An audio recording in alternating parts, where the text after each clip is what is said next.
एबे एबे मधुबाबू पेंशन भत्ता को नहीं आसला गोटे बहुत बड़ अपडेट। एबे कौन अपडेट आसी वीडियो माध्यम जाणीमा आउ जाणीमा आपण मैंने भिडियोटी लास्ट पर्यंत देखंतु। जदि आम चैनल को नुआ करी आपण मैंने आसिचंदी भिडियोटी गोटे लाइक सब्सक्राइब करेंगे। चलतु संपूर्ण भिडियोटी आरंभ करवा। एबे बीजेपी सरकार ये मधुबाबू पेंशन भत्ता को नहीं बहुत बड़ घोषणा करिसेंती आम प्रिय मुख्यमंत्री श्रीजुक्त मोहन चरण माझी। एबे बजेट रे 338 कोटी टंका व्ययबराद करिसेंती ये मधुबाबू पेंशन भत्ता को लेकिन।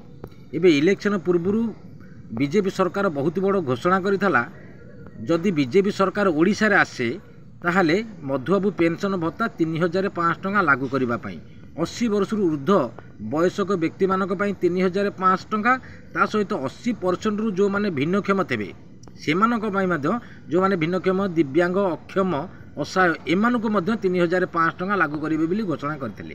एबे बीजेपी सरकार ओडिशा रे गठन कर सारी। एबे आम प्रिय मुख्यमंत्री श्रीजुक्त मोहन चरण माझी बहुत बड़ घोषणा कर बजेट रे 338 कोटी टंका ये मधुबाबू पेंशन भत्ता व्यवहार करछंती। किंतु खूब शीघ्र मध्य घोषणा करिपारंती ए नुआ वर्ष को मिली पारे ये मधुबाबू पेंशन भत्ता क्या 3000 क्या 3500 टंका एने घोषणा भी करिपारंती आम प्रिय मुख्यमंत्री श्रीजुक्त मोहन चरण माझी। किंतु जहाँ कहती आम प्रिय मुख्यमंत्री श्रीजुक्त मोहन चरण माझी ताहा धीरे धीरे सबु योजना मध्य लागू करती। एबे सुभद्रा योजना लक्ष लक्ष महिला को 5000 टंका नखा प्रदान करिसेंती। एबे मधुबाबू पेंशन भत्ता खूब शीघ्र मध्य यही नुआ वर्ष को लागू करिवे बोली लागू करि पारंती आम प्रिय मुख्यमंत्री श्रीजुक्त मोहन चरण माझी। बजेट रे बहुत बड़ घोषणा कर 338 कोटी टंका व्यवहार कर मधुबाबू पेंशन भत्ता। किंतु एपर्यंत कौन सी मधुबाबू पेंशन भत्ता 3000 कि 3500 टंका पाई नाहांती। पूर्व जेतिक नखा पाउथिले से नखा से मधुबाबू पेंशन भत्ता पाउछंती।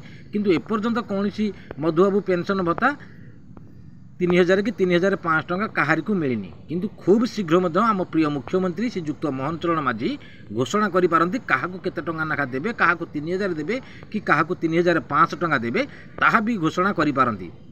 एबे बजेट रो बहुत बड़ घोषणा मध्य कले 338 कोटी टंका ये मधुबाबू पेंशन भत्ता पाई व्यवहार कर सारी।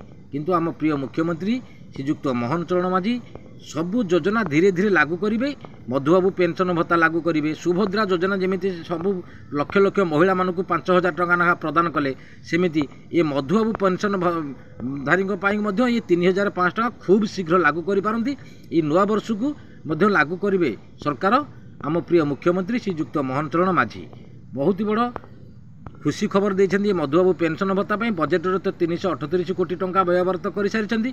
किंतु समस्त खूब शीघ्र लागू करेंगे 3000 कि 3500 टंका ताहा भी घोषणा करेंगे आम प्रिय मुख्यमंत्री श्रीजुक्त मोहन चरण माझी।